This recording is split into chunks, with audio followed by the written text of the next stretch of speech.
say, oh, he plays rugby or Yeah, like bowlers, punter, all sorts of stuff down there.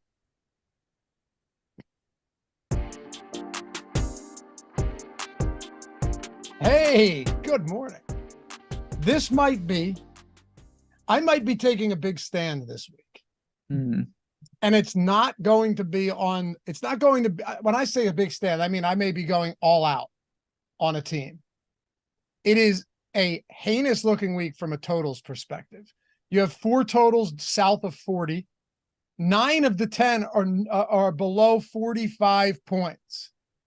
There may be a team, quarterback, single stack action, that I go all out on this week, and I can't wait to talk about it. No, it's not in this Chiefs and Chargers game, which has a 49.5, 50-point total. We're going to get into all of it today. Happy to have you guys with us. It's the NFL First Look Strategy Show. I'm Dave Loughran, joined by Ben Rasa, and we've got 10 games, some ugly, ugly totals. What's up, brother?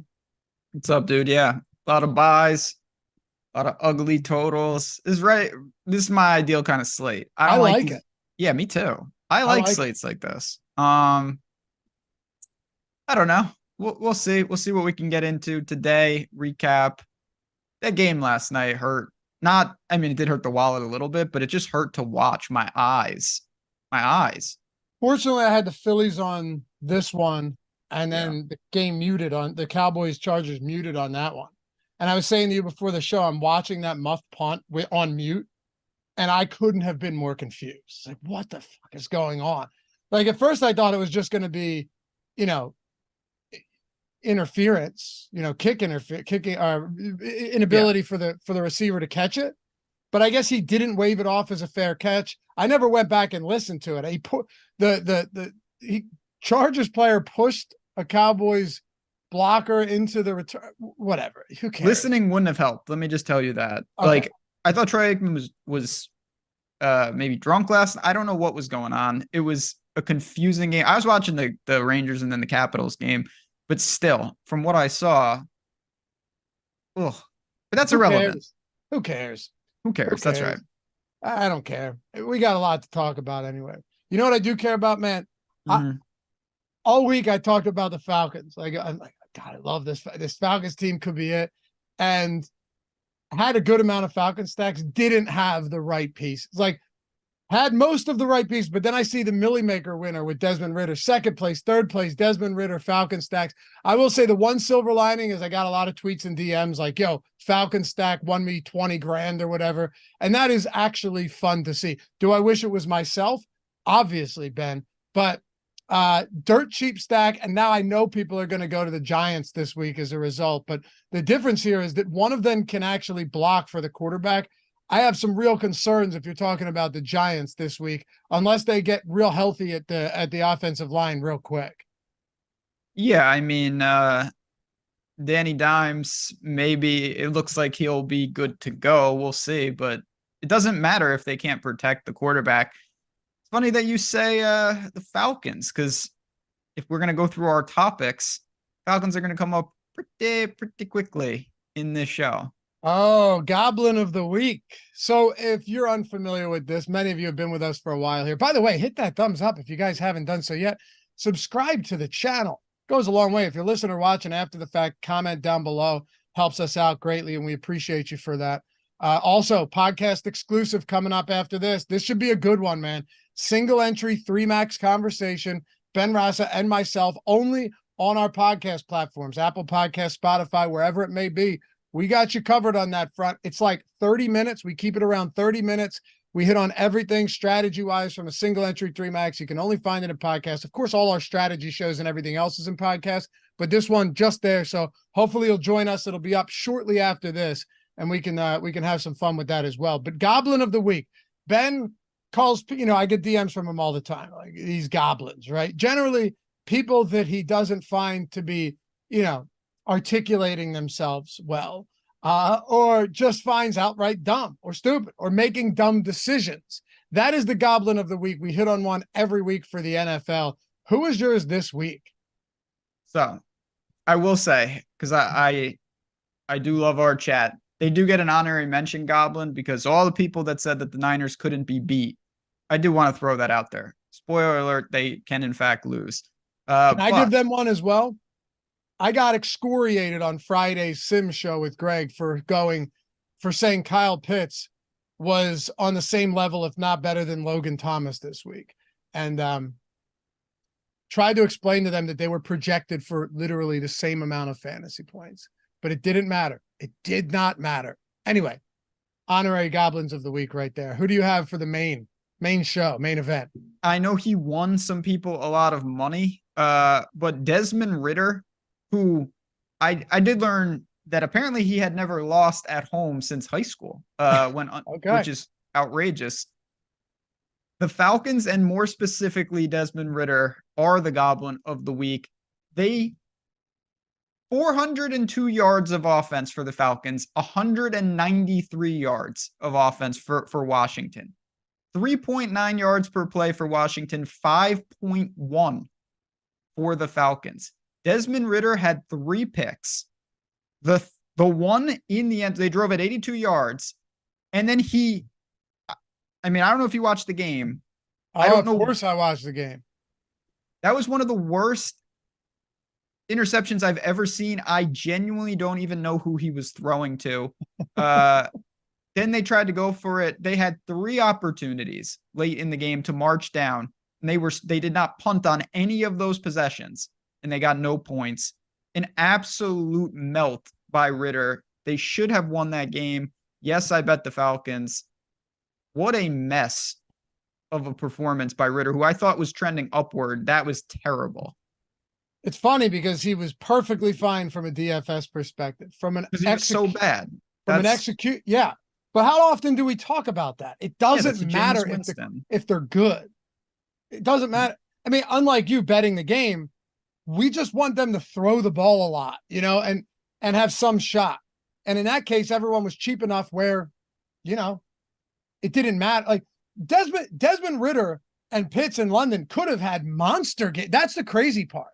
Like that could have been a 30 spot from Ridder, a 30 spot from London, a 20 plus spot from Pitts. You know what I mean? It could have been massive. I do know what you mean. Arthur Smith. I don't know, man. The go for 2, when you score, when you're down 14, that's fine. Horrible play execution. It's bad, man. There are certain games where you can truly see it, that you turn a win into a loss, and that was awful. Desmond Ridder, despite being a great DFS play, actually left a ton of points on the table last week. Big time. My center of the week, we go to Philadelphia. Well, we go to East Rutherford to talk about Devonta Smith. You knew that was coming? Yeah. I watched that game intently, and wide open drops. I know you're going to talk about it. Multiple reasons. One, I loved the overs. There were 2 reasons for it. One, the Eagles' narrative is not actually fake, where they try to get their guys involved. Okay. Someone DM me like, man, after I put it out there on Twitter that I like this prop, into the game, it looked bad. He ended up not getting there. And someone's like, man, I'm such a fish. This got steamed. It's like, dude, if I told you he got 11 targets and led the team in targets and had 100 yards in drops, you're going to act like that wasn't just a bad break on our part. Look, sometimes I just have bad reads. You know what I mean? Sometimes there's just spots. You talk about it all the time, blind spots with certain teams. If I told you he's going to have 11 targets and like however many air yards and wide open opportunities, you would have hammered over 56.5. Oh, I mean, again, I saw the game. It was there. You would play it back with the same every time. It's not just that he crushed the overs, but he crushed the Eagles as well. Go back and watch that drop in the middle of the field. That is a touchdown. There's no one within 30 yards of him. He had multiple crucial drops. I should just say the Eagles are the Goblins of the week. Kenny Gainwell dropped a huge would-be first down. A.J. Brown stopped running on what would have been a touchdown down deep. Devonta Smith had 3 massive drops. Dallas Goedert had 2 drops. One of them was an interception because it bounced off his chest. So it goes to Devonta Smith because I had money there, but also because I'm an Eagles fan, but mostly because I had money there.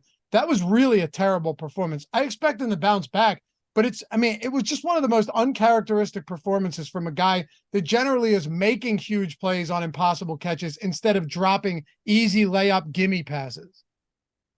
Final thing, and then we can get to our tiers and get into it. How is it possible that the Eagles had never lost to the Jets? Isn't that crazy? How? I would have bet that every NFL team has beaten every team probably like 5 to 10 times Did you minimum. know that going into it? No. If I didn't, I probably would have bet. If I did, I probably would have bet the Jets. But just how? I don't know. It seems impossible. It seems actually impossible. It's not like where it's like, oh, I know they don't play frequently, but they do in fact play every 4 years. Just that's bananas. It makes no sense. So Goblins of the week, Desmond Ridder and the Falcons, as well as Devonta Smith and the Eagles. What are your guys' Goblins? You guys have to have something good out there. There's got to be something that you look back and go, my God, pure Goblin. You could say the Buffalo Bills through the first 3 quarters of that game. That whole game. That was terrible. I went to sleep. Dable, honorary Goblin. That was one of the worst ideas ever. That was one where I was watching the game with May. And she watches a good amount of football with me. And I was saying, there's like 10 seconds left. They're on the goal line. They have no timeouts. And I'm explaining to her, they have to pass here because if you ever got tackled, and she's like, she kind of understands. And then they just run it right up the gut. And amazing. I'm just like, wait, it was what? What was their coach before? Remember when they were running? They were running 4 straight plays out of their Joe own Judge, end. Joe Judge, Joe Judge. Yeah. Out of sneaking it on 3rd and 20. Yeah, real good. Anyway, quick week 6 recap here. I think we touched on some of it right there. Just pulling the tiers up. You guys tell us, do we agree? Obi-Wan said Katz is my Goblin of the week. Yeah, he's honorary every week, Goblin. Throw it up there, Jordan. See if anything's changed. I can tell you after last week, I'm not downgrading the 49ers. I'm not downgrading the Eagles. They're the 2 bad, ugly games. That happens throughout a season. But if you're downgrading them, it's going to get ugly. Now, the question I have is, do we put the Lions into that top tier? No. Okay, you keep them there. Cowboys stay exactly where they are. Exactly where they are. They do not move. Do you put the Dolphins up there in the top tier? No. Do you downgrade the Seahawks? No. Okay. I would elevate the Bengals, though. Okay. Yeah, you know what? You might be right. The Bengals are okay. They're going to be fine. Are they 3-3 now? They've rallied. Burrow looks healthier with every week. All right. Downgrade the Titans for sure. Definitely. They lost Tannehill. He's out. He's got a high ankle. Downgrade them to maybe next year. Titans, yeah. Jordan. Titans. There you go. The Jets, baby.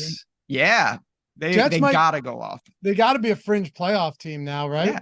Their schedule opens up. They've got a formula. It's working. They got the Giants coming next week. Zach Wilson does not look that bad.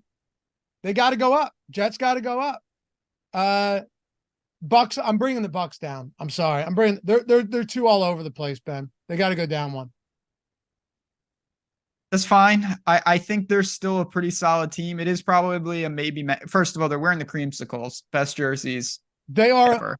I was watching the games with my father-in-law. And I'm like, what do you think of those jerseys? Are they not the greatest thing ever? He mentioned it 5 times in the next 10 minutes. He's like, man, those jerseys are fucking awesome. they're awesome. Like, as a kid, I rooted for Tampa. And everyone's like, oh, are you from? No, I love orange, my favorite color. I love those jerseys. And the helmets are awesome. It's the best jersey. Everything. That and Chargers powder blue are my 2 favorites. The Chargers are just so inept, though, they ruin their jersey.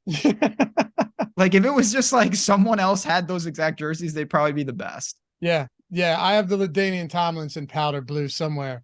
It's a nice one. Done creamsicle. Saints stink. They moved nowhere. Not that they could. They're locked in.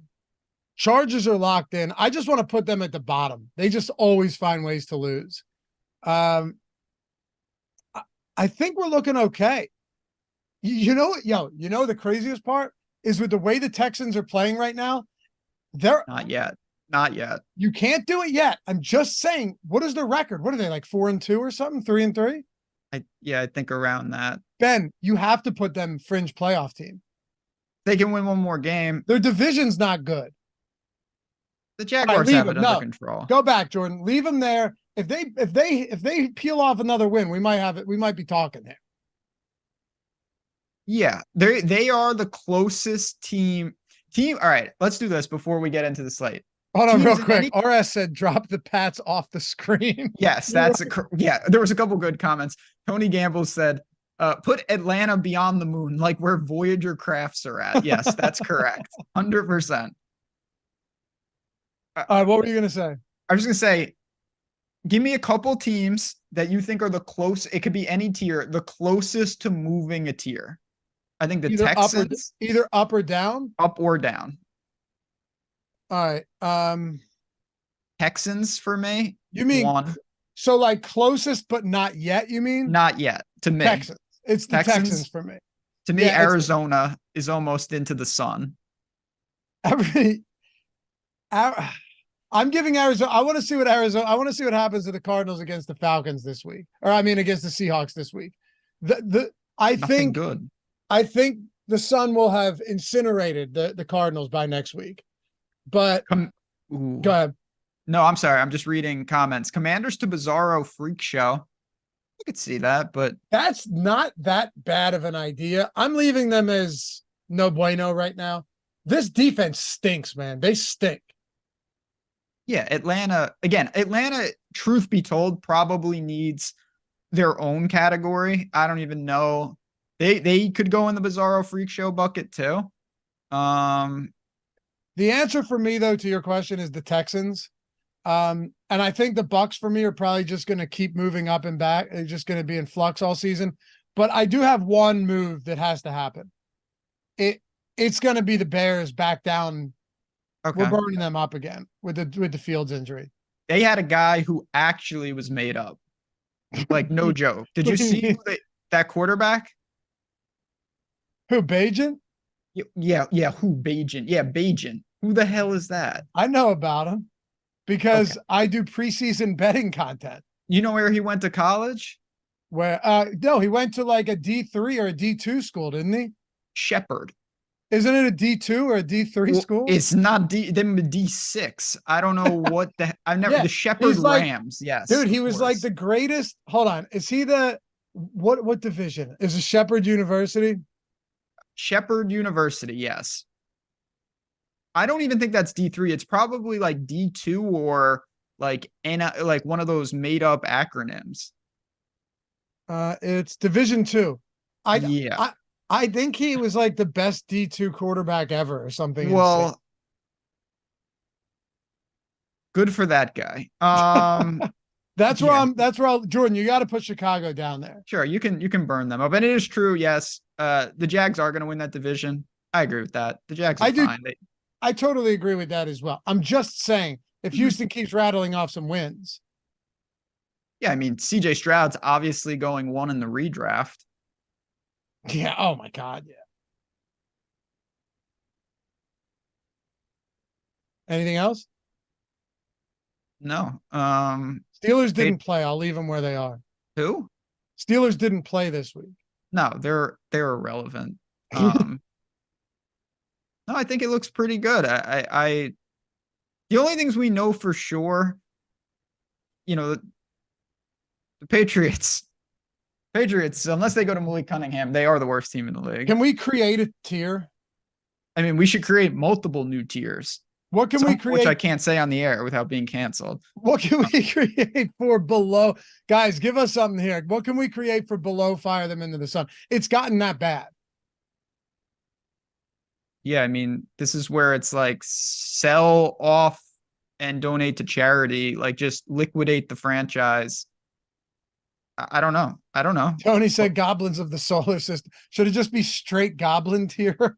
Just goblin tier? Yeah, maybe there is just a goblin tier where Squid there are certain teams fire them into the sun, but like look at those franchises. The Giants, the Patriots, the Broncos, the Bears. Like they belong in the NFL. If the Falcons just didn't exist, nobody would be like, you know what we should do? We should create another bird team and put them in Atlanta. There would just be 31 teams and no one would complain. Yeah. You need to just send them all to Sentinel Island and let them fight off the Sentinelese people. Sure. Would that not be the best reality show ever, by the way, if you just dropped them in there and had like cameras mounted? I'd watch it. Because you know, I know you know who the Sentinelese are. If there's, honestly, in your whole life, if someone asked you, you have to pick one person you know. It's Ben. That would know who the Sentinelese are. Yeah. And I was right, wasn't I? Yeah, obvious. First of all, they survived the tsunami, which is astronomically insane if you don't know about that. Like, they had no problems with the tsunami that just like ravaged that area. Yeah. And the last person to try and make contact with him was a Christian missionary, and he was never seen again. Yeah, so, they got him. They dropped him a pig and then they butchered it and buried it. So they're not into that. I knew you would know who these people were. Yeah, man. I knew it. I'm all about that. Let's get into some football for the week. As always, guys, if you want a free week of all of our tools, just incredible tools that we've got on the site, just sign up at OwnersBox.com. Take $10, or if you have more, they have a $500 first match deposit bonus, which is really big considering we're still getting significant overlay in these contests. Significant. $10 minimum. Use the link in the description or in chat. Just a link. No promo codes needed. Even if it asks, the link will get you there. When you sign up, deposit, take advantage of the overlay, the $500 first match deposit bonus. You'll hear from us, and you'll have all of this before Thursday. You should have it by today, really. Or if you're listening on Wednesday or Thursday morning, you'll have it before Thursday night. So you'll have all of the slates for this week. You're going to be in business, man. The Sims tool, contest generator, lineup generator. I know you guys love that, especially if you're short on time. Ownership projections, player projections, top stack tool, boom bust tool, premium Discord. What else? Oh, all of our showdown tools, all of our showdown simulation tools. Like you get the top play probability, leverage scores on all of them, optimal probability. Don't take my word for it. Check it out yourself. I'm telling you, you're going to love them. And at the end of the day, if you hate it and you're like, man, this isn't for me, I don't think that'll be the case. The worst case scenario is you deposit it on OwnersBox and now you're getting in the contest with literal, significant overlay in them and significantly big prizes up top going into week 7. So it's a win-win across the board. Plus they have super flex contests over there. You don't have to get burned by not having the top defense. You can super flex in a defense quarterback. Ben talks about all the times the different variations you can use. So link in the description and in chat. OwnersBox. They got NBA contests coming up next week as well. $10 minimum, but $500 first match deposit bonus, big overlay, and every tool you need. Every tool that we have for NFL, it's a $200 monthly package, the entirety of the week free for every single slate, every single tool. All right, so let's get into it. Quarterback. Do you want to hear my big stand of the week? Please, let's get right to it. This early in the week. Lamar Jackson. What? Lamar Jackson. Damn, dude, you're in my head today. I know what's going on. I'm never a big Lamar Jackson guy. Usually on these, that. Like usually it's going to Lamar. This feels like a game where like the total's dropping already. I know I saw Eitan talking about that yesterday. 42-point total. Lions coming off a game where they allowed only 6 points in Tampa Bay. Ben, I tell you what, man, Zay Flowers, Mark Andrews, Lamar Jackson, even if it's single stacks here, offense on the other side in Detroit that can score. This won't be some shit fest on Sunday morning that we saw where the Titans got some production, but nothing really significant. Lamar Jackson, single stacks or skinny stacks. For how ugly the totals are on this slate, this is one, and I'm hoping that like Mahomes and Herbert are super high owned. This is the spot I love the most. You were in my head on that one, man. You said it before I could even start the sentence. Yeah, how'd you know I was going to Lamar here? I mean, I didn't. I just think it's a really good spot and one that, like I said, I'm a lot more encouraged because I go to Lamar quite often, but you don't. So to see you take that angle is very encouraging. I never go there. Yeah, I know, but it sets up really well. I like guys that have kind of been under the radar. He was in London. It hasn't been perfect. And then you look and the guy's got, I mean, I'm going to round up, but he's got 2 30+ point outputs already. And we're in 6 weeks. Like the ceiling is there. We know he can move. It's a week 10-game slate. I'm fine with Lamar. He's going to be my number one, when we do our rankings. Lamar is my favorite quarterback of the week. My only concern is the whole team's coming off of London games. Yeah, I mean, they used to give them time and now they don't, I but know. it's fine. At least they're at home. I think it'd be worse if you had to travel. Someone said if Lavi likes the Ravens, that's a bad omen. Why? Tell me why. Don't just, make bold claims without reasoning for it. Yeah, that's the only concern. I mean, the whole thing with the Jags, they were there for 2 weeks. Maybe that's helpful. Maybe that was helpful to them. I don't know. Kevin said won't happen against Detroit. Scary Creation said Detroit D is not bad and Lamar sucks as an actual QB. He did say that said he can have a good fantasy game if he runs. But I had a feeling, Ben, that the prevailing sentiment, as I mentioned at the top, was going to be don't play guys against Detroit defense, right? Don't play guys against the Detroit defense. Go to like the Josh Allens, the Patrick Mahomes, the Justin Herberts, which is fine. He's saying because I'm just never on the Ravens. Yeah, I mean, sure, maybe it could be a bad omen. He could stink coming off of this London game. I think the what you and I are both saying though is this just sets up. If you're looking at all how about this? Let me kind of crystallize this. I like using that word. If you take all of the low total games, and there's a ton of them, this one to me feels like it has the highest likelihood of soaring over the total. I'd agree with that. I think it just has a gigantic range of outcomes. Well, that's what I mean. I'm saying I'm not saying it couldn't go way under either. I'm just saying there's a good possibility too that it goes crazy. I don't know. I'm not too worried about it. I think that with stuff like this, with Lamar in particular, it's very difficult to get an actionable sample because like what you do against other types of quarterbacks, it doesn't mean that Detroit's not equipped to slow him down or even stop him. But I just don't take a lot from like success against other types of QBs because Lamar is just very, very unique. Yep. Chris Kennedy says, your only concern, what happens when the up-and-coming Lions defense keeps him from, see what I mean? I think we're on to something here. Everyone hates Lamar already. Good, don't play him. That's fine. That's part of the appeal. That's He's what I not kind of want. Popular. Sometimes. Yeah. That's not a bad thing. No. Because he has the rushing upside too. Everyone hated Ritter last week. He was 4% owned. Right? Oh, you can't stack the Falcons. Lightning can't strike twice in the same place. And look what happened. So I just feel like you're also talking about a slate. We don't have ownership yet. But at the same time, Ben, what do you think ownership looks like on quarterbacks right now for the top guys, like above 7K? I would say that pending, I'm assuming that Josh Allen is fine. He's going to be the most popular because the Patriots are just a dumpster fire. And then Mahomes and Herbert will both be adequately owned just because it's such a good game environment. That would be my guess. By the way, I don't care if Lamar gets picked off or fumbled. None of that stuff matters. I hope Detroit goes for a touchdown on the first play of the game. That'd be lovely. I would love that. Yeah. I hope Detroit goes up 21-0. It doesn't matter to me. I'm talking about, or I'm looking at some of these. I know Tyler, he said, how the hell is it week 7 already? I told you guys at the beginning of the year, try and enjoy and embrace every one of these weeks, even if it's just the process leading up to it. Sometimes I feel like that's more fun than actual Sunday, Ben. Yeah, the Sundays are never, like, I can't remember the last. Sundays are an awful day. Sundays are the worst part of football. Terrible. It's days like this that are more fun. I love doing this stuff right here. Yeah.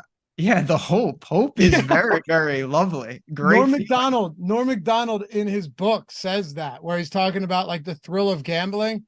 He's like, it's when the dice are in the air. Yeah, it's when it's the unknown. It's the thrill of having a chance. That's what it is. That's what it all comes down to, man. Anyway, Mahomes and Herbert are in a 49.5 total game. dude, this just screams letdown. It might not be. And the Chargers always keep these games competitive against the Chargers. You can go, or against the Chiefs. You can go and look back in the Herbert era. They've always been very competitive. I think multiple overtime games, all of them, I believe within a possession, outside of one where the Chiefs sat their starters at the end of the year. I haven't seen Mahomes yet with that game, like that sick game. He's had a few decent ones, 25 fantasy points against Jacksonville and Chicago, but outside of that, he's been okay. And then Justin Herbert, yesterday was fine. He's been pretty good this season for what it's worth. You have Keenan Allen.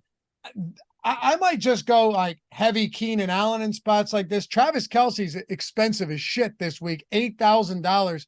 He's $2,300 more than the next closest tight end. What are you doing with Kansas City and the Chargers this early in the week? Yeah, I mean, again, it's a game that I totally respect. I respect that total. I respect those quarterbacks. I want to get some of them in the pool just because they can end you. And the thing that's actually, and it's early and it could change, both those quarterbacks have shown a very real willingness to run. And it adds up quicker than you think. Like, give me 24 rushing yards for Herbert every week or something. Like, that's huge. That is a game changer. And Mahomes has been even more active. So if those guys are gonna pad their stats with a couple extra points on the ground and like, a little TD equity on the ground, that helps it even more get there. Yeah, it does. So we'll get to our rankings in a second, but I'm looking at some of these, the middle tier and low tier quarterbacks. So we're going to rank them. I know you're going to have Lamar at the top of the upper tier. So I'm just going to ask you now, how would you rank the upper tier? Mahomes, Allen, Herbert, and Jackson, basically. I would have Jackson 1, Mahomes 2, and Herbert 3. Okay. Allen way down at 4. Yeah, it's not, and I want to be clear. It's not to say that I don't like Josh Allen. I do think he will be the most popular, and I'm basing a lot of this off that. He's fine. I just think in New England, that's just an ugly spot. I would rather go to any of the other 3 right now. Okay. Mid-range, I don't have a lot for you, man, at all. Matthew Stafford at 6,500 is interesting just because there's Cooper Kupp and Nakua, mostly Kupp. Kyron Williams is out, though. Ronnie Rivers is out. Like, they're going Zach Evans or they're picking somebody up. I think the clear option here, if you're going mid-tier, is going to be Geno Smith, and I expect him to be popular. I do expect him to be popular, healthy total, back at home after 2 straight road games. That's fine. I would rather play Jordan Love. Okay, I was going above. I was going 6 to like 7K here. Oh, 6 to 7K. Okay, so there's only, but they're the same price essentially. You have to break them up into tiers somehow, and I'm going below 6K as low tier. Okay, so yeah, there's 3 quarterbacks that are between 6 and 7, and I would go Geno 1. I mean Goff 2, Stafford 3, but that's just by default. Yeah, Goff's interesting actually this week. Yeah, yep. Goff is actually that game is interesting. It's a fun game. The low tier, you have Love, Daniel. I wait on the offensive line. It's just such a travesty, man, because they've got that great matchup against Washington. I don't know if I want to fire there twice after actually having the Atlanta thing work out. I don't know if I want to get greedy. Sam Howell against the Giants. I'm just listing some guys off, the ones that I have written down. Joshua Dobbs in that game against Seattle. I tell you what, if I'm going into this low tier, it's not Jordan Love for me. It's probably Josh Dobbs. Really? Okay. Yep. I tried that last week and it didn't work. I like this spot a lot more for him this week. Okay. In Seattle? Yeah, I don't really care where it is because I don't expect them to win. But Seattle secondary, while they have shored things up a little bit, I think there's still some holes there. And Josh Dobbs is super cheap. The stack is cheap. I don't like double stacking this team, but wait till we get to, Ellis said that I've been the tight end whisperer this year. So wait till we get to Trey McBride. We're going to have some conversations here at minimum salary at tight end. We're going to have some fun at tight end. So don't go anywhere. But yeah, I think Joshua Dobbs with the rushing upside is at least semi-viable coming off a rough game, but another 47 rushing yard performance. Ben, when you look at that, 235 yards passing, 41 attempts, almost 50 rushing yards. He did lose a fumble, but those are the type of guys that if you tell me, hey, you can get, he's had 40 plus rushing yards in 4 of his last 5 games. And, on those rare games, well, 2 of his last 3 where you have 2 touchdown passes, Josh Dobbs can actually get you there. Yeah, I mean, looking at this box score, maybe I should give him a little more credit. Like, because I was just like, oh, he was terrible. Well, when you don't score, exactly, it's impossible to get there. So, like a rushing touchdown there, anything, just yeah. He's a rushing touchdown away from, almost 20 points. So I don't think it's crazy. What about Tyson? What's this guy's name? Bajan. I'm good, man. Okay. 37 and a half. That's going to be what? Hoyer and Bajan at quarterback in that game? I might bet the under. I'd rather go Hoyer. I wouldn't, why? But why? Because a Devontae Adams can mask inadequacies at quarterback if he's good to go. I know he took that nasty hit last game, but like if he's good to go, I just don't think I need to go. I'd rather go Dobbs. Maybe I'll take a few shots on Daniel Jones, but if I'm going in the low tier, I think $5,300 Dobbs might be my guy. Okay.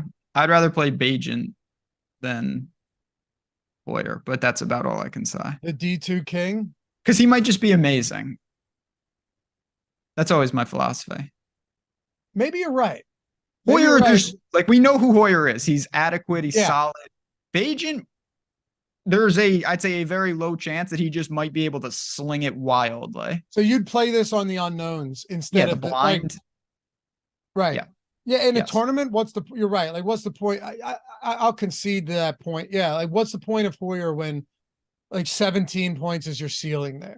Yeah. You just know what you're getting and it's not bad. Like, can Bajan run? I don't know. That's what I mean. Nobody knows. Don't even know if he has legs. We don't know anything about him. Literally, I don't know what he's doing. Hold on. You see? He's running at Shepherd. Ah, yes. E2 Shepherd. Let's see. Rushing. I don't even know where to find his stats. Someone else. Because nobody knows. Somebody else want to look this up for me? That'd be great. Appreciate you. But what if like he's just not even real? Like he's not human. Hologram? No, more so what was the HBO show?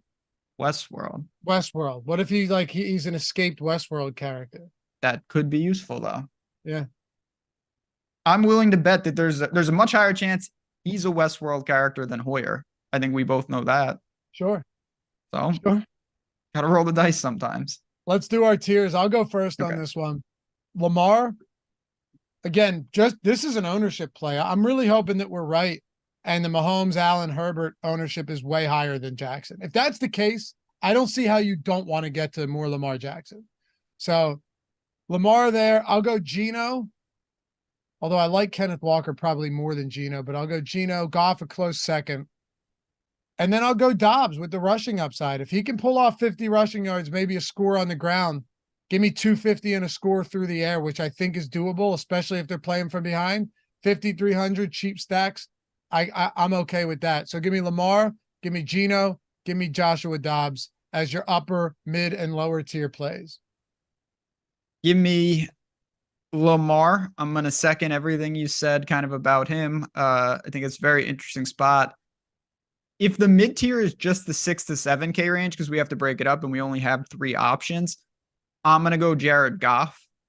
Just because, again, I think that's a pretty interesting game. You have Goff at 6,400, just another way to attack that. And then, Jordan Love belongs in the mid tier, but technically, I guess he's in the cheapies. He would be my pay down option this week. I just think Denver is so bad. I am comfortable really targeting any quarterback against them. So Jordan Love would be my cheapie if I choose to go there. Jordan, do me a favor. After you make these, send them to me so we can throw these up on Twitter as well for people that aren't able to watch the show. I'll just throw up like 4 images of ours, all in the same one. All right, let's talk about running backs here. Austin Eckler and Saquon Barkley are the top tier. You know, there was a part of me, Ben, when I was looking over I actually made the run sheet and started looking at all this last night while I was watching the Phillies in the football game.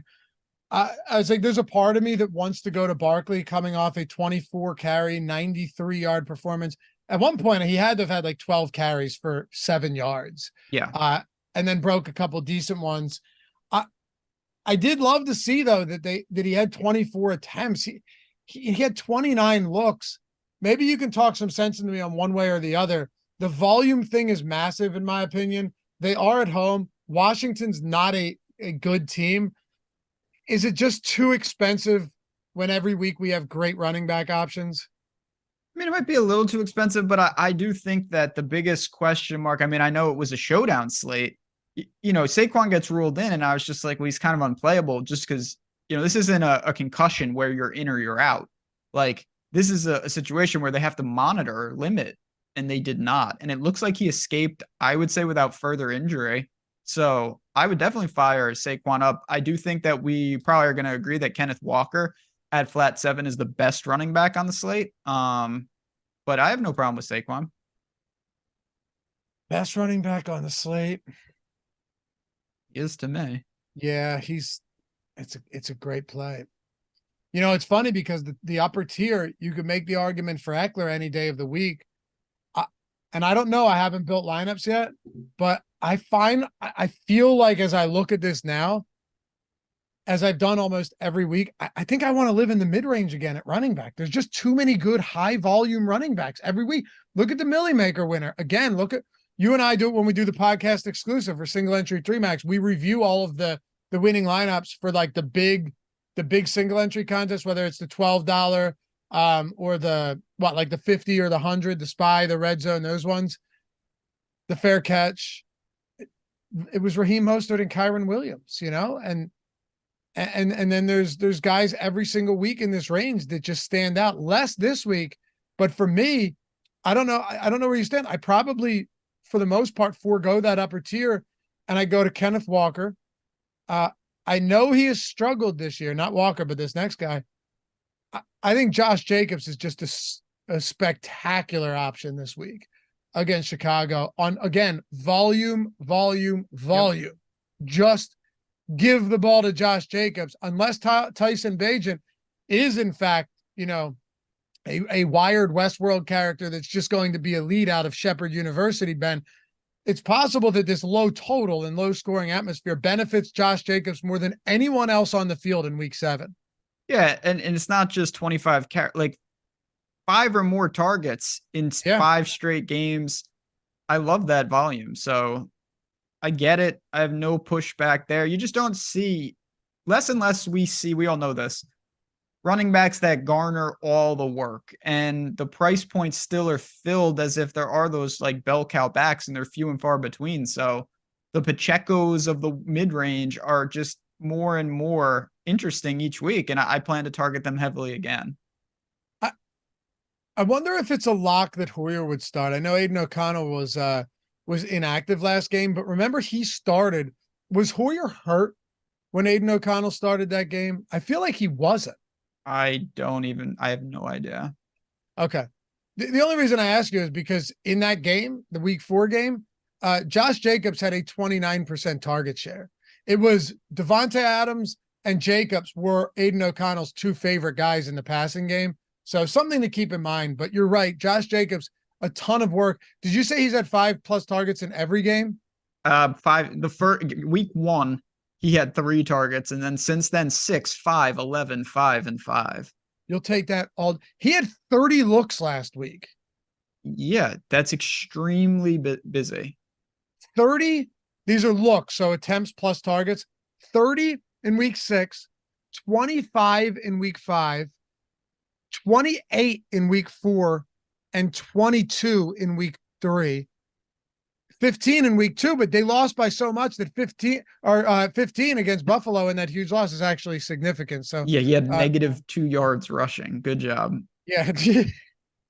22 or more though in all but one game. I love Jacobs and Walker this week. Like I said, they're on the upper boundaries of the mid tier, but they look great.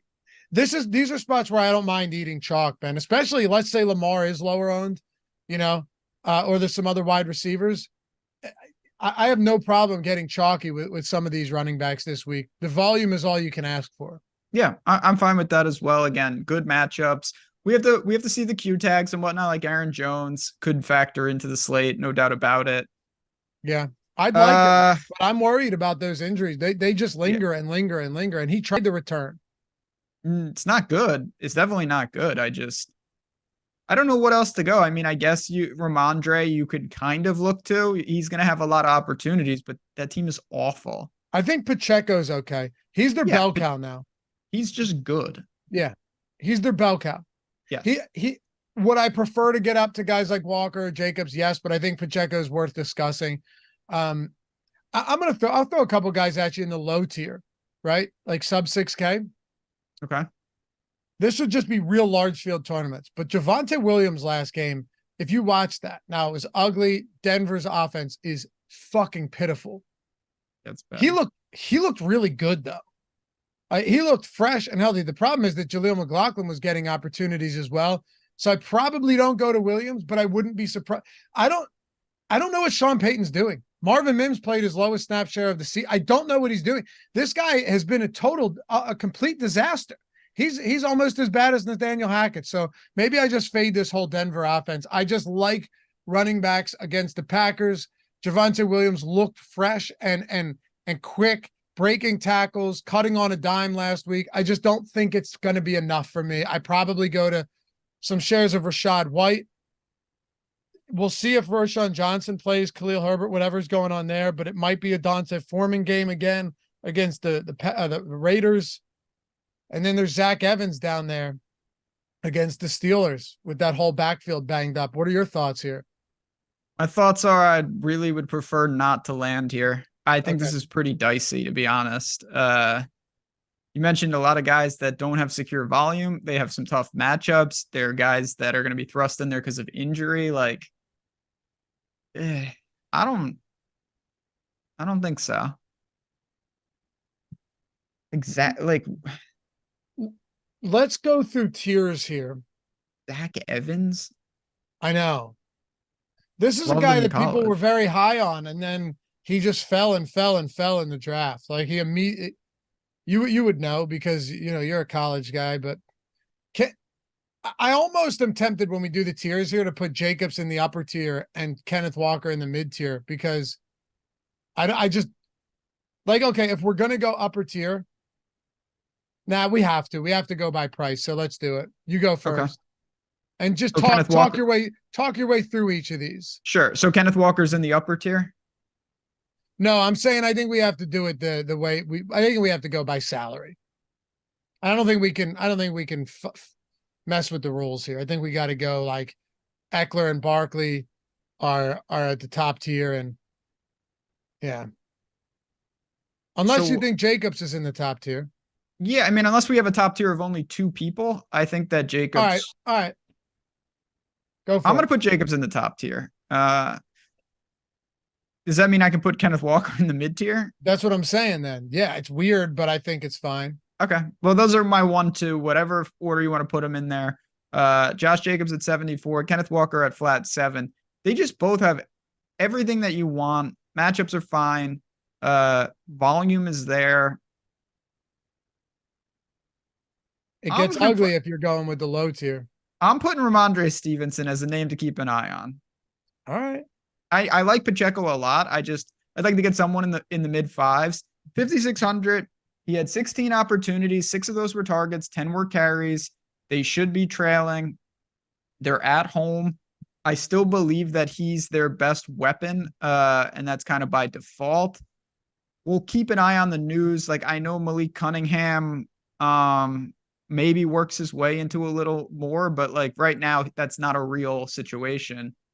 I think he could be a good tournament play, especially if you're going like, if you like Josh Allen a little more, maybe he's the run back, but even as a one-off, I'm going to put Stevenson as my third guy. Okay. I'm fine with it. And by the way, all of this for the low tier is going to be contingent upon what happens with the running back situation in Chicago. Yes, it is. Right. If Herbert and Johnson are out, Foreman has to be your number 1 there. unless Bajan is just, he plays running back. Wildcat, but with a quarterback. Give me Jacobs top tier, Walker mid tier, and I think I'll go Rachaad White as the Okay. low tier against Atlanta. Should be a competitive game.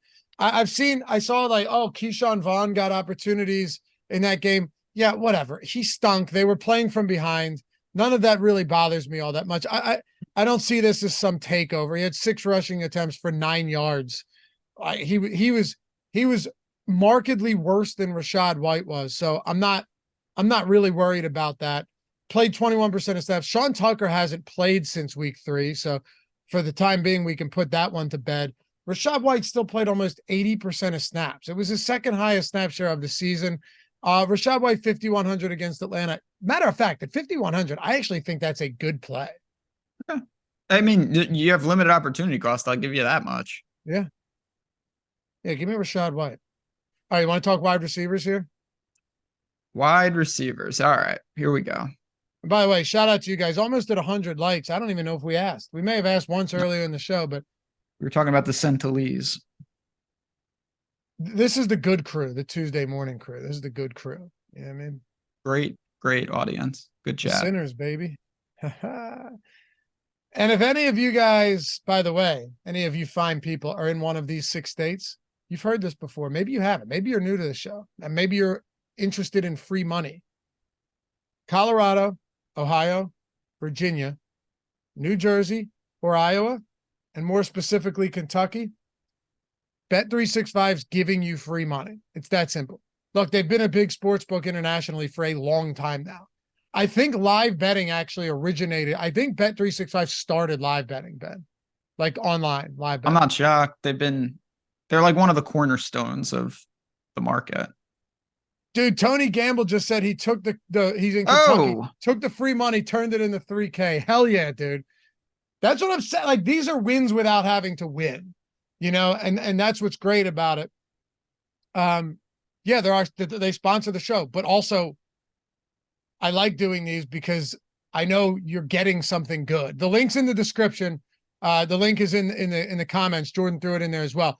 New Jersey, Colorado, Virginia, Ohio, Iowa, and Kentucky. Isn't it impressive how off the top of my head I can just rattle them off in all different orders without even thinking about it? I swear to God, I was about to mention, I don't know how you're doing that, because I have to go New Jersey, Ohio, Virginia, Iowa, Kentucky, Colorado. I have to do it like that. And I know it doesn't even make sense. I have to.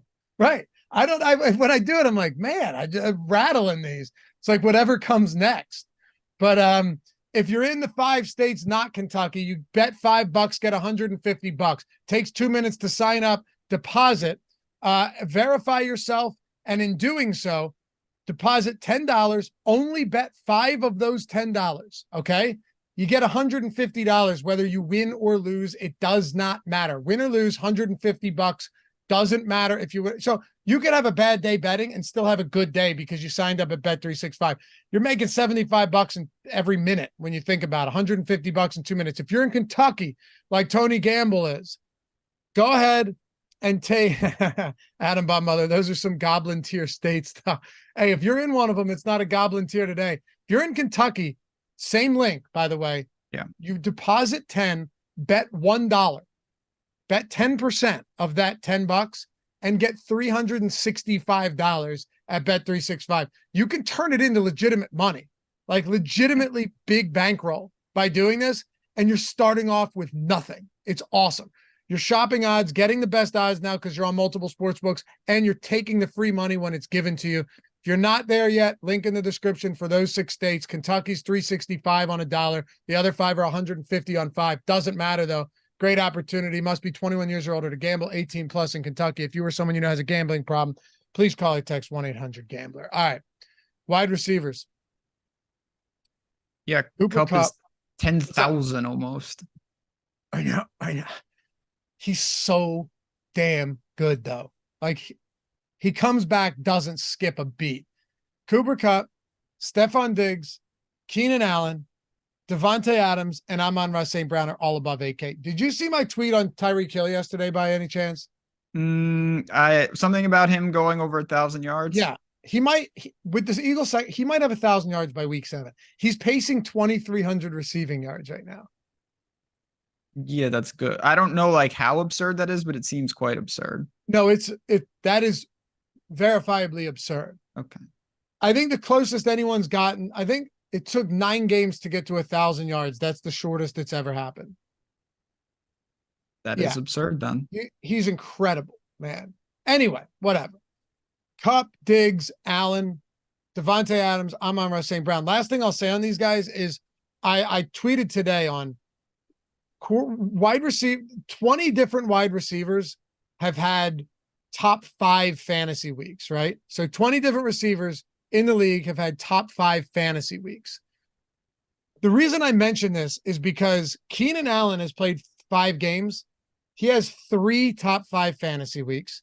Tyreek Hill has 4. Adam Thielen, I think they're on a bye. He has 3. Amazing. That's disturbing. He's been in the Millie Maker winning lineup in 3 of the 5 games that he's been on the main slate.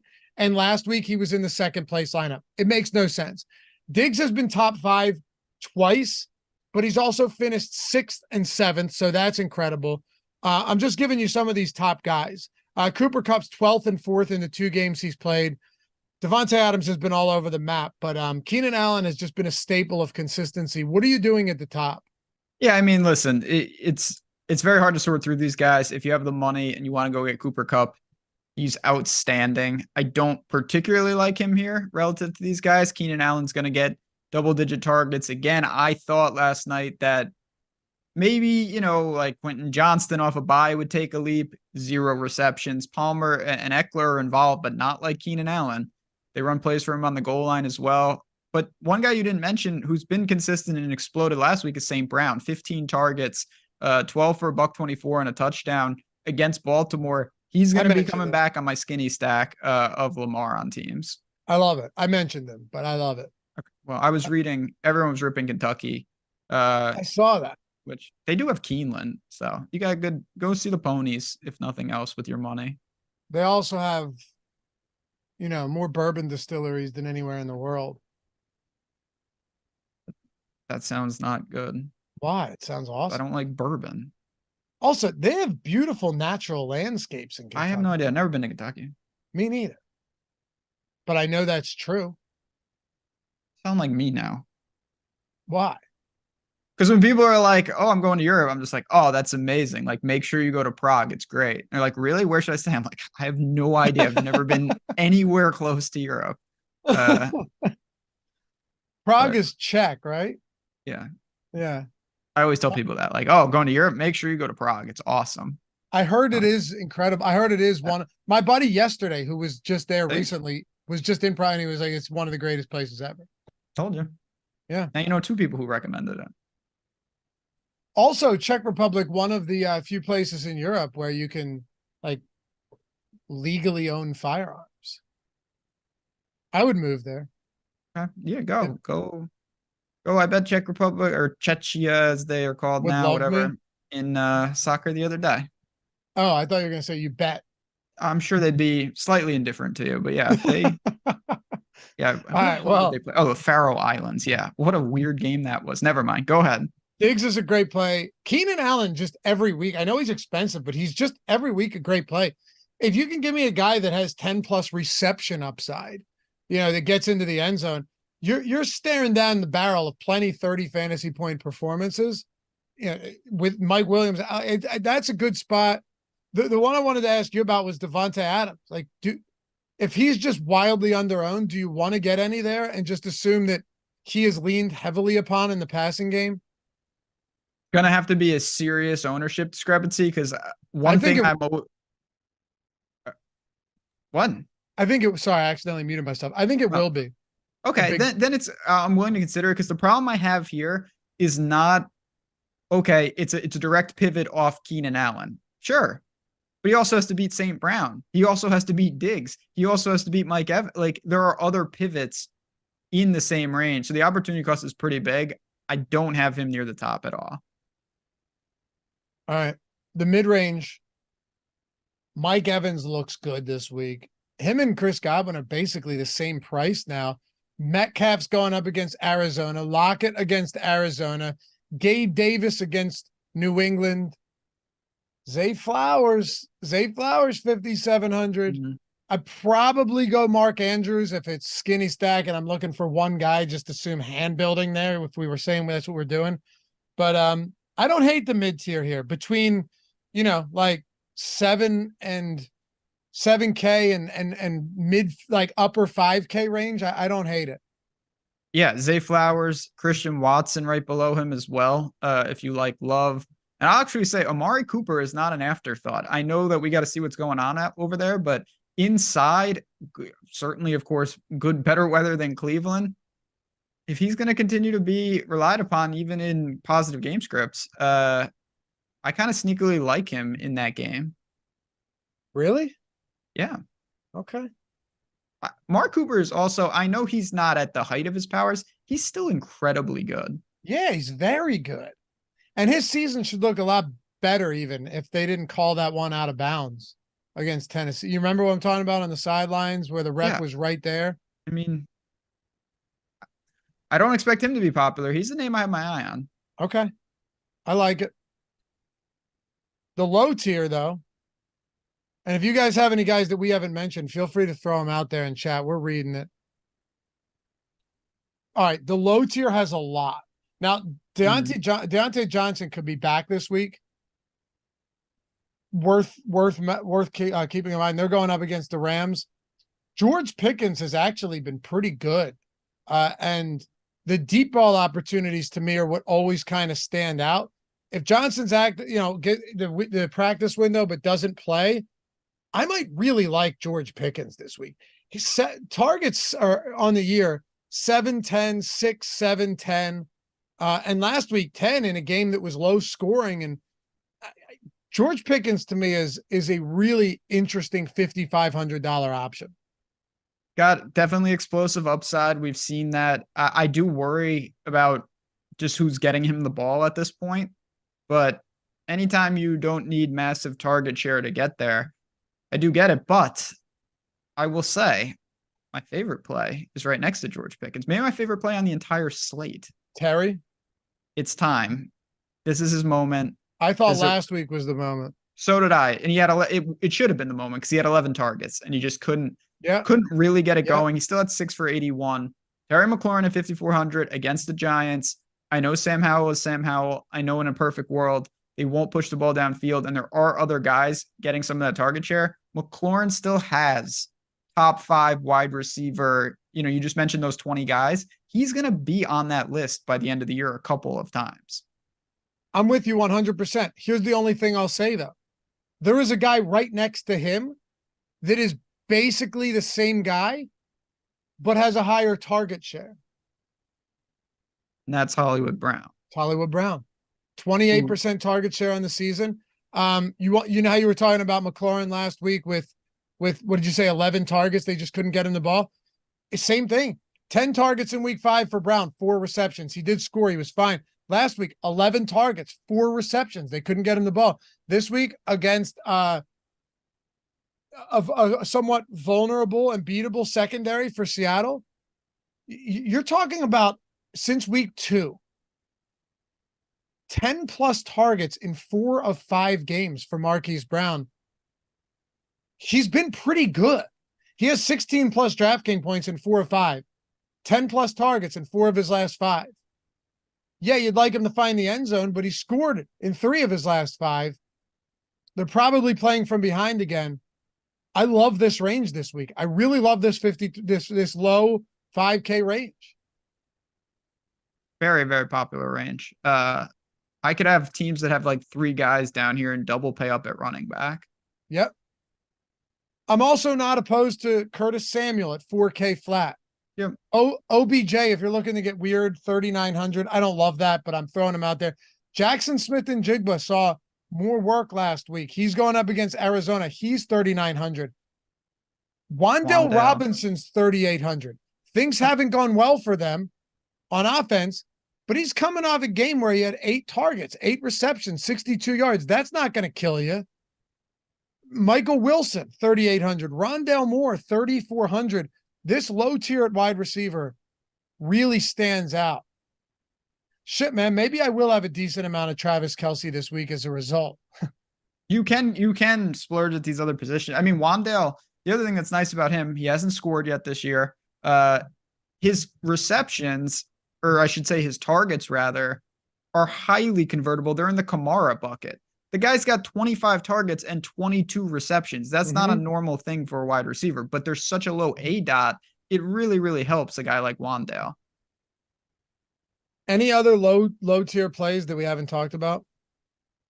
Man, I mean, there's always names, but no, I don't think like, I thought that Mooney would have opportunities last week and it just didn't get there. I don't think you want to make hero calls like that as it sits right now. Like, yeah, Jalen Hyatt, I think could be really good, but do I need to go down there? I'm not sure that I need to do that.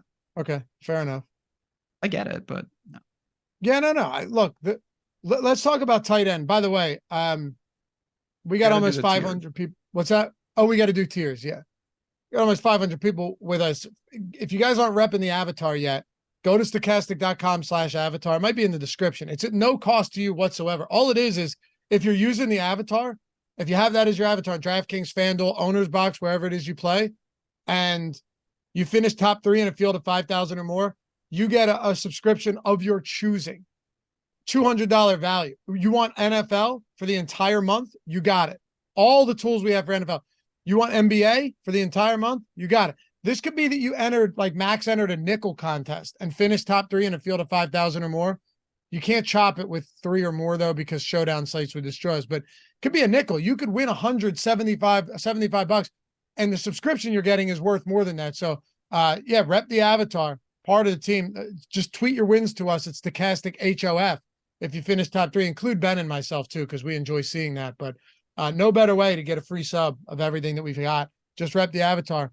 Bank a tournament, or top 3, no matter what the entry is. Doesn't matter. Just has to be 5,000 or more people. Kelce's at the top. Like, he's literally the only one there. We're supposed to do the tiers. Oh, yeah. My fault. Give me your... I'll go first on tiers. Rattle them off. All right. Give me... This is tough here at the top.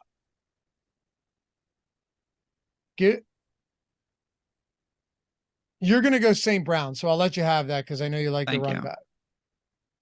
Give me Stephon Diggs.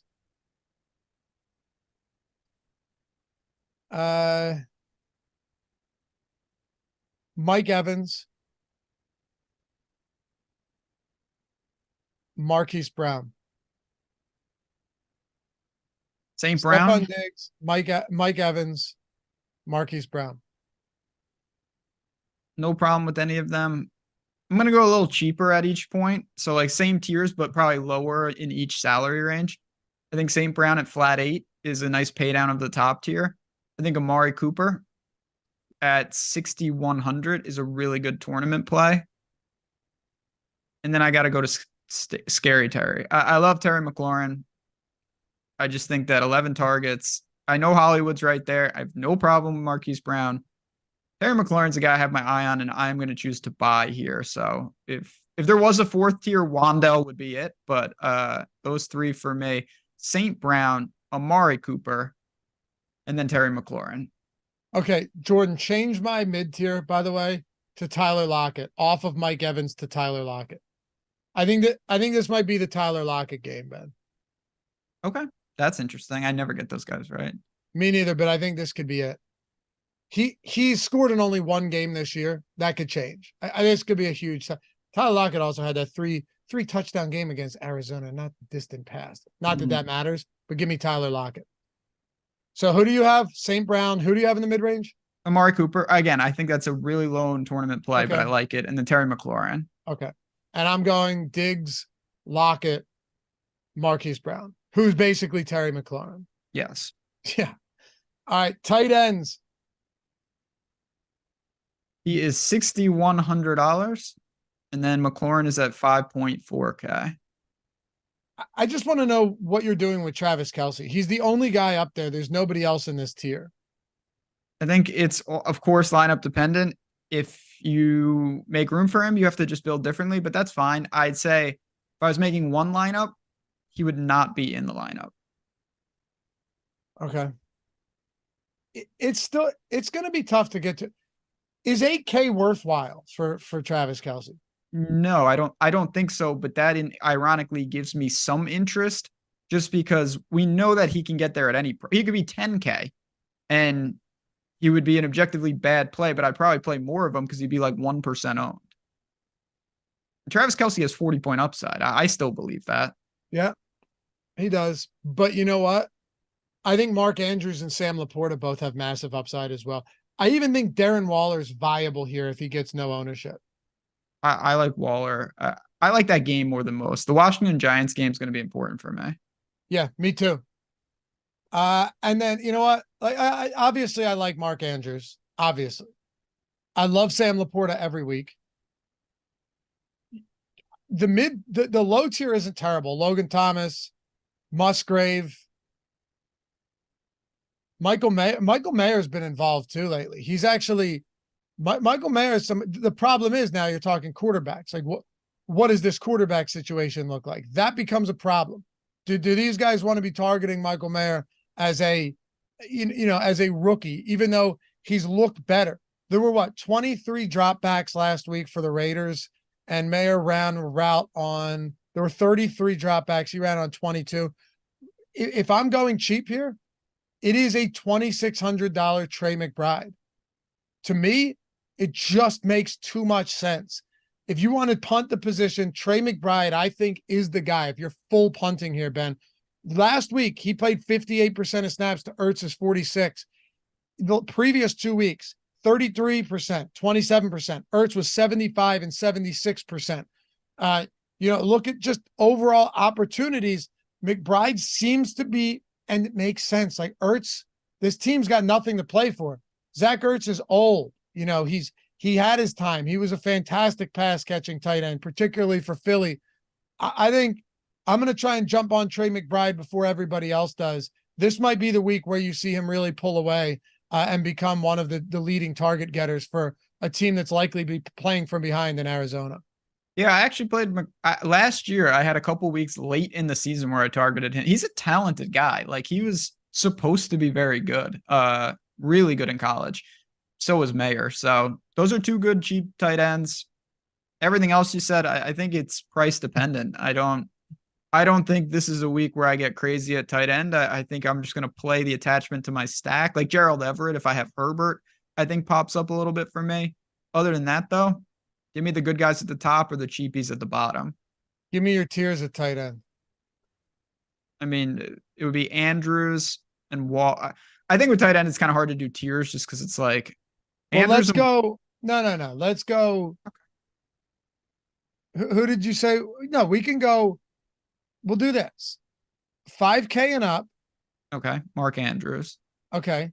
Between 3 and 5K. Between 3 and 5K, or that would be Musgrave. Okay. And then sub 3K. It would be Mayer.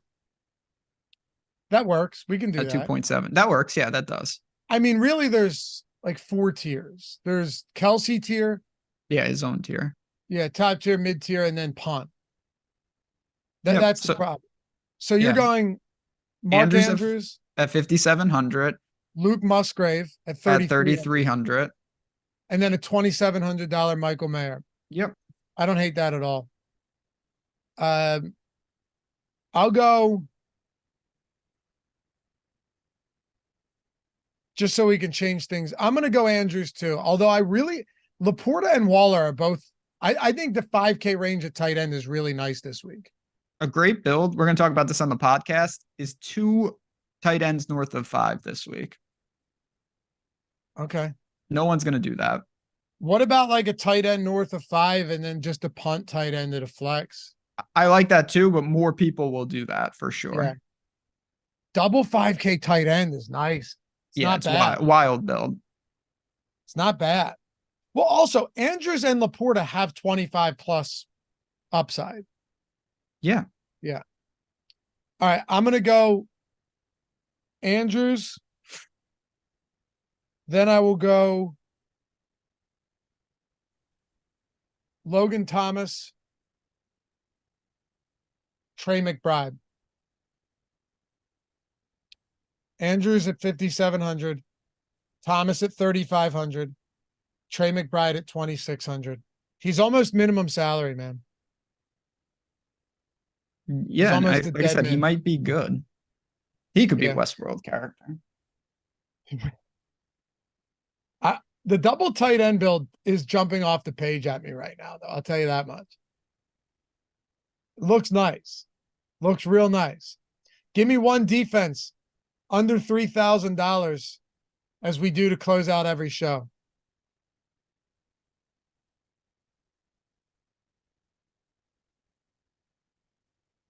Chicago. Yeah. Yeah.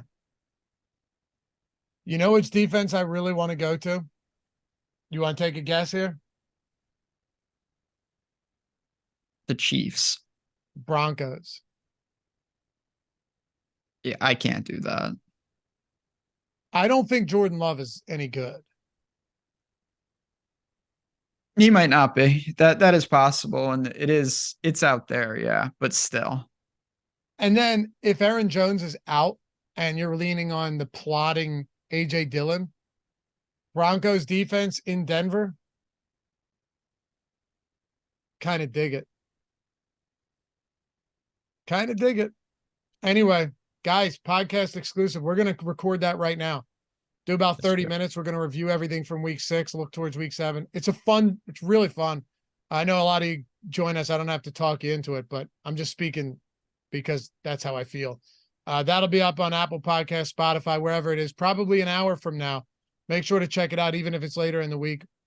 Follow Ben at JazzRaz DFS on Twitter. Me at Loughy_D, LOUGHY_D. Were you going to say something? What are you going to say? No, nothing at all. I'm. You don't even want to know what I'm doing over here. Well, at this point, I do. No, I was thinking about this when we were talking about the Centelese, and this is a thing I read. I'll leave you with this, and then Jordan, I know you got stuff to do, so don't worry. I won't ramble too long. But listen to this concept. I was reading about this. There are tribes that have no contact with anybody, right? Mm-hmm. So it's their own little world. Yeah. And there is someone in that tribe occasionally that goes like full, like I'm a messiah or a prophet. You know how those pop up? Yes, of course. Get those scam artists. Yeah. And those people, occasionally this has happened, particularly in Brazil, in those tribes. They predict that they have crazy powers. Mm-hmm. And simultaneously, the government airdrops those tribes medical supplies and food. And the people now think that these people can create food from the sky. And it's perfect timing. And then they think, I don't know if they think that they are God or they know it's a scam, but think about that coincidence. If you predict, like, I can get us food, and then all of a sudden a plane drops food on the then tribe. they're God. They are God. Yeah, they just like solidify the grift. They're God. Yeah. Similarly, when like the first people to discover America, like Europeans, and first settlers, when they came over here, it said that, they were using like matchlock rifles and stuff that took fucking 3 minutes to reload.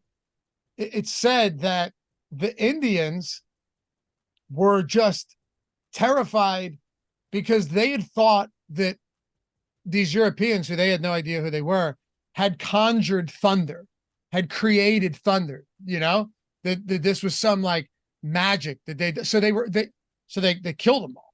But with the reload time, the Indians could have just taken their spears, come and made quick work of them, but they didn't because they were terrified. They thought that those with these awful, awful guns at the time, you've seen the reload time on those, like that they were conjuring thunder. You see? Coincidence. Timely coincidence is the theme of this show. Yeah. Can you imagine standing there like packing a gun? Oh, wait, No. he's running. I also couldn't imagine food falling from the sky right after some guy is like, trust me, you want to follow me. I know what I'm talking about. What a strong grift that is. Yeah, talk about such good timing. It is amazing. Yeah. Airdrop messiahs. Appreciate you guys hanging out as always. We'll catch you back here for week 8, but don't forget ownership top stack strategy show tomorrow at 11 Eastern, matchup show coming out on Thursday, sim strategy show Friday, tournament strategy on Saturday. Ben and I will be back Sunday. We got a 4-hour live stream taking you all the way up to week 7 lock. Have a good one, guys. We'll talk on Twitter if you're over there. Until then, peace.